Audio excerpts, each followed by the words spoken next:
MBA பட்டதாரி. பெங்களூரு நகர வாழ்க்கையை வெறுத்து தனி ஒருவனாக காட்டில் குடியேறிய தமிழன். கரண்ட் இல்லை, காற்றும் பச்சிகளின் ரீங்காரமும் தான் இசை. இந்த கால சாதாரண வாழ்க்கைக்கு மனிதனுக்கு தேவையான எந்த ஒரு அடிப்படை வசதியும் இல்லாமல் ஹைஃபையாக வாழும் இயற்கை நேச இளைஞர். போதும்டா உங்க போலி வாழ்க்கை என மனிதர்களை விட்டு விலகி காட்டுக்கு போய் வேற மாதிரி அனுபவித்து வாழும் ஒரு மனிதனின் தற்சார்பு வாழ்க்கை சொல்லும் பாடம். MBA பட்டதாரி, IT கம்பெனியில் பெங்களூரில் வேலை செஞ்சுட்டு தற்சார்பு வாழ்க்கைக்கு திரும்பிய ஒரு குடும்பம். ஸோ அதை பார்க்கறது தான் இந்த கரடுமுரடான பாதையை கடந்து போயிட்டு இருக்கோம். இவர் பேர் தான் இளங்கோ. வணக்கம், எப்படி இருக்கீங்க? வணக்கங்க, நல்லா இருக்கேன். தற்சார்பு வாழ்க்கைக்கு இந்த இடம் தேர்வு செஞ்சது முக்கிய காரணம் இந்த மாதிரி ஒரு இடம் தான். இப்போ உங்களுக்கு அந்த ரோடு போடணும், அந்த வசதி வேணும் அப்படிங்கிற எண்ணம்லாம் இல்லை?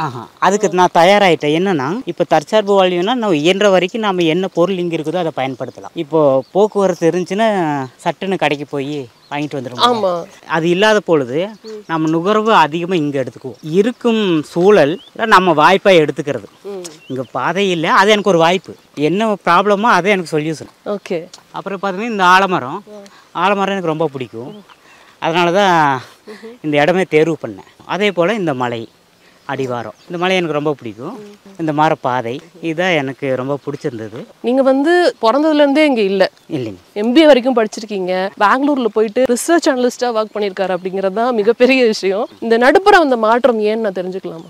எனக்கு ஆரம்ப கட்ட வாழ்வியல் இப்படி தான் இருந்தது. அதனால தான் எனக்கு இதை பொருந்தி வாழ முடியுது. பெங்களூர் போய் ஒரு ஆண்டுலேயே எனக்கு சலிப்பு தட்டிடுச்சு இல்லை அப்படின்ட்டு. ஆனால் இப்போ நம்ம இந்த தற்சார்பு வாழ்வியல்னு சொல்லிட்டு நம்ம பொருளாதாரம் இல்லாமல் இந்த வாழ்வியலுக்குள்ளே வந்துடக்கூடாது. அப்போ பொருளாதாரம் நமக்கு தேவை, இந்த நிலம் நம்மளுக்கு இல்லை. அப்போ நிலம் வாங்கி இதெல்லாம் பண்ணும்போது அதே நேரத்தில் என்னோட குடும்பத்தையே தயார்படுத்திட்டு வந்தேன். நிச்சயமா, கொஞ்சம் கொஞ்சமாக. ஒரே நாளில் வந்த மாற்றம் இல்லை. 15 ஆண்டுகள் எடுத்துக்கிட்டு. அப்போ அந்த 15 ஆண்டுகள் என்ன பண்ணீங்க? பெங்களூர் இருந்தீங்க. 15 ஆண்டுகள் பெங்களூர் தான் இருந்தீங்க. 15 ஆண்டுகளில் பார்த்துட்டிங்கன்னா 10 ஆண்டுகள் எடுத்துக்கிட்டது. ஏன்னா எனக்கான பொருளாதார பண தேவைகள் இதெல்லாமே இந்த நிலத்தை வாங்கறதுக்கான பண்ணினேன். அப்புறம் நான் இந்த நிலம் வாங்கினதுக்கு பிற்பாடு குடும்பத்தை இந்த மாதிரி ஒரு சூழலுக்கு தயார்படுத்துறதுக்கு 5 ஆண்டுகள் எடுத்து முழுமையாக அதுக்கான வாழ்வியலுக்கு இதுக்கு தகுந்ததுக்கு பிற்பாடு தான் நான் வேலையை விடுறேன். பெரிய விஷயங்க. நிச்சயமா தற்சார்பு வாழ்க்கைக்கு இந்த இடம் தேர்வு செஞ்சது முக்கிய காரணம் இந்த மாதிரி ஒரு இடம் தான். இப்போ உங்களுக்கு அந்த ரோடு போடணும், அந்த வசதி வேணும் அப்படிங்கிற எண்ணம்லாம் இல்லை?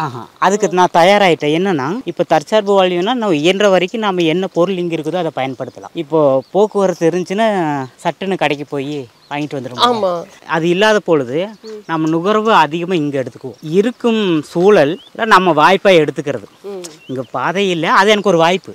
என்ன ப்ராப்ளமோ அதை எனக்கு சொல்யூஷன். ஓகே.